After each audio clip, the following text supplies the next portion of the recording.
Hello' guys, আজি মই এটা কথা লৈ ভিডিঅ'টো বনাব ওলাইছোঁ। তো আপোনালোকে জানে যে পোষ্ট অফিচত পোষ্ট বহুত ওলায়, 26,000, 27,000, 28,000 তেনেকৈ পোষ্ট ওলায়। কিন্তু তাত চাকৰি আমাৰ দৰে ছোৱালীবোৰ ল'ৰাবোৰ নাপায়, কিয়নো তাত চাকৰি পাবলৈ হ'লে পাৰ্চেণ্টেজ লাগে 60, 70, 80। তো ইমানখিনি যাৰ আছে পাৰ্চেণ্টেজ, সেইবোৰেতো আৰু 10,000 টকা বা 12,000 টকাৰ চাকৰি কৰিব নোৱাৰে। তো পোষ্টবোৰ এনে দিয়ে আৰু পিছত যিবিলাকে পায় সেইবিলাকে চাকৰিটো এৰি দিয়ে আৰু ওলায়, সেইবোৰে পোষ্ট ওলায়। কিন্তু আমাৰ নিচিনাবোৰ চাকৰিয়ে নাপায়, কাৰণ আমাৰ পাৰ্চেণ্টেজটো একেবাৰে বেয়া।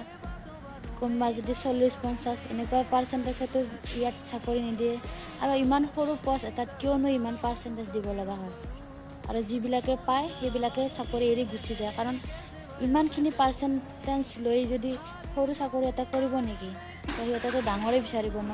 উপায় নাপায় মানে এইটোত এপ্লাই কৰে, কিন্তু বহুতেই মানে এইটো চাকৰি পিছত পায় আৰু এৰি যিখিনি তাহাক লাগে সেইখিনিতো নাপায়।